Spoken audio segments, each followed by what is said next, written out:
After discussing inguinal canal and its various contents and everything, now we will talk about the important difference between the direct and indirect inguinal hernia. So let us start.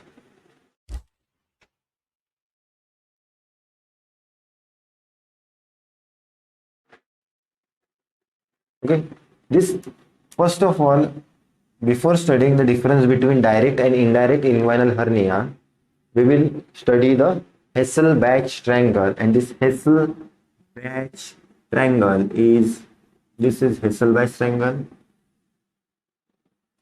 It is this is medial, this is lateral, and this is base. So base of the Hasselbalch triangle is by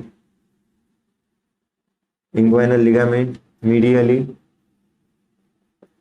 rectus abdominis muscle, and laterally inferior epigastric artery. Laterally inferior epigastric artery. So these are the boundaries of Hasselbalch triangle. Medially rectus abdominis, laterally inferior epigastric artery, and the base is by inguinal ligament. Now, through this Hasselbalch triangle, indirect inguinal hernia occurs. Through this Hasselbalch triangle, indirect inguinal hernia occurs. Now, before studying, after studying the boundaries of Hasselbalch triangle, now we will study about the difference between the direct and indirect inguinal hernias. So, first difference is site. So, direct inguinal hernia, it occurs through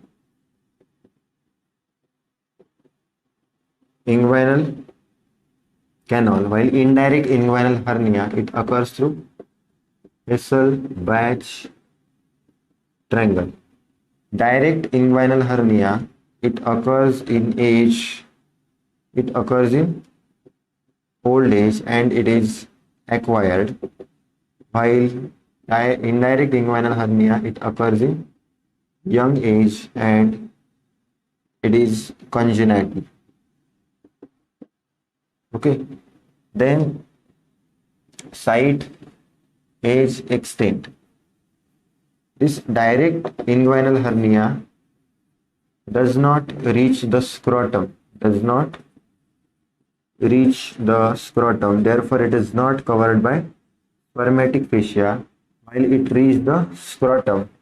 Indirect hernia, it reaches the scrotum, therefore it is covered by spermatic fascia. After that,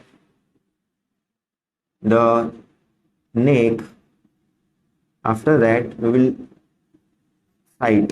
So this, it occurs, direct inguinal hernia, it occurs lateral to the inferior epigastric artery, while it occurs medial to inferior epigastric artery. Indirect, it occurs medial to inferior epigastric artery, while direct, it occurs lateral to inferior epigastric artery. This is about the difference between the direct and indirect inguinal hernias. Okay, it occurs lateral to the inferior epigastric artery, direct hernia. Indirect, it occurs through indirect, it occurs medial to inferior epigastric artery. Indirect occurs through Hasselbalch triangle, while direct occurs through inguinal canal. Then direct hernia occurs in old age and it is generally acquired, while indirect, it occurs in young age and it is congenital. Now, after discussing this, now the ring occlusion test. Ring occlusion test is negative for direct while it is positive for indirect. Let us try to understand what is ring occlusion test. If a pressure is applied over the deep inguinal ring and person is asked to cough, if no bulging occurs, then it is indirect, and if the bulging occurs, then it is direct. This is the ring occlusion test. Now, after discussing this, there is one more concept, that is triangle of doom and triangle of pain. Okay, this triangle of doom is medial, this is lateral. Medial it is bounded by vas deferens, laterally gonadal vessels, and apex, this is apex, and apex is by deep inguinal ring. These are the boundaries of triangle of Doom. Medially vas deferens, laterally gonadal vessels, and apex is by deep inguinal ring. Triangle of pain is bounded medially by gonadal vessels, laterally by iliopubic